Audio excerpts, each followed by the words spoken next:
The reason the left has an advantage in fighting against us in cancel culture, in getting us silenced, in getting Parler wiped off the map, and getting conservatives banned from Twitter, the reason the left has an advantage strategically, listen to yesterday's show, we can't think emotionally anymore. We have to think strategically. The reason the left has an advantage strategically is because the left's guiding ethos, their guiding principle, is the opposite of conservatism. Conservatives believe in individual liberty, the power of small groups, the family, subsidiarity, and local governments. Liberals believe in collective action. They think like, to give you an analogy I've used in the past, for you Star Trek fans, they think like the Borg in Star Trek. They think with like a hive mind.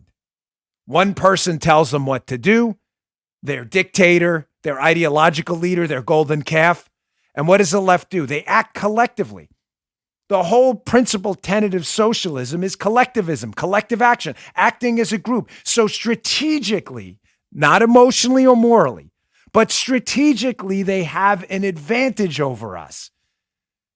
They've always learned to act not as individuals, but to act like loyal foot soldiers to a movement collectively. It gives them a strategic advantage. In other words, let me give you another analogy. This is important. Ladies and gentlemen, I'm telling you, it's going to be one of the most important shows I've ever done. I know I say that a lot, but really, I woke up this morning, I was like pissed because there was no content, and then boom, it hit me. Like, this is what we're going to do.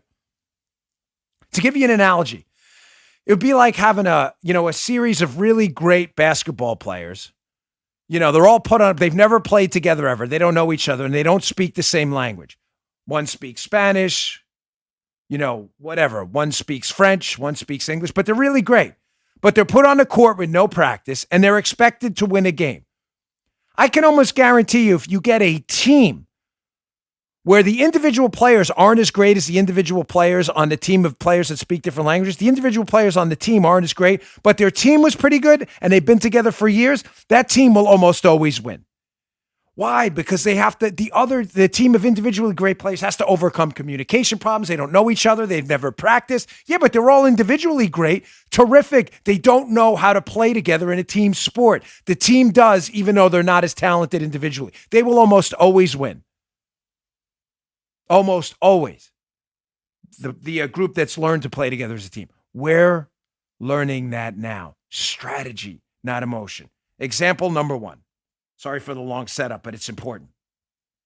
Woman by article by the Independent Women's Forum. This article will be in the show notes. Boycott Katie Couric and Jeopardy starts trending. It's a hashtag. This was from yesterday. Folks, the left in learning how to operate like that basketball team that's played together for years. And although the individuals may not be super talented, they know how to communicate, how to pass to each other. They can almost anticipate their teammates' move. The left has been doing this for years because they believe in collective action and we believe in individuals. So what did the left learn to do a long time ago? They are excellent at boycotting because they act collectively. They take orders from their central command, whatever it may be, Media Matters, Sleeping Giants, boycott something. And what do they know to boycott it? Well, now we're starting to learn that trick too.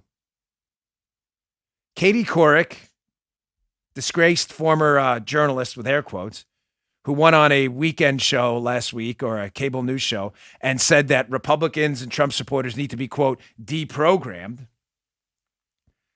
Do you believe how authoritarian and offensive that is? But, she's an authoritarian because that's what media types who lean left are. They want everybody who doesn't believe in them suppressed. Now the right's like, all right, well, we didn't like that, so we're going to boycott Katie Couric. In case you hadn't heard, Katie Couric was going to have a guest hosting gig on Jeopardy. As I've said to you in the past, I hate boycotts. I think they're really stupid, economically inefficient. But folks, we got to learn. We got to learn what works. And what's clearly worked for the left is collectively organizing to put financial pressure on people they don't like to silence them by boycotts. So let's pay back the favor. So Saul Alinsky, one of his rules, Alinsky, scion of liberals, the leftist organizer who had his Alinsky's rules. What's one of his rules? Isolate. Isolate someone and make an example. Well, folks, I'm sorry, but Katie Couric would be a good place to start with a boycott. I don't recommend these tactics because I think they're really awful, but we're in a really awful time where people are trying to bankrupt conservatives. And I think the only way, bankrupt them and drive them out of business and crush them using boycott tactics. And I think the only way the left will learn how long term this will lead to the destruction of the United States is if we turn this tactic on them. They want to boycott? Maybe we should boycott too. You watch Jeopardy? Katie Couric becomes a guest host. Maybe you shouldn't watch Jeopardy. Pretty easy, right? Yeah, but I like the show. Yeah, I like the United States too. And it's collapsing in front of our eyes under the pressure of ridiculous boycotts. Let me be crystal clear. I hate boycotts. They are stupid and economically ridiculous. We should be buying and consuming products based on their value added, not based on what political ideology people have. But that's not the world we live in. Again, strategy, not emotion. That as a strategy, boycotts has clearly worked for the left. Sometimes no. Sometimes their boycotts, like the Chick-fil-A boycott, have been absolutely hilarious in their failure. They turned into boycotts. But some do work. Maybe it's time to turn the tactic on them and learn to act collectively using strategy, not emotion. It is an inherent failure of conservatism. Our belief in individual liberty is not a failure. That is a feature, not a bug. But it is a bug when it comes to thinking strategically and not emotionally. The left has a leg up because they always act collectively. It's what they've always believed in. Act collectively. Katie Couric, you want to deprogram us? Maybe we'll deprogram Jeopardy and not watch while you're on. How does that feel? You don't like it, do you?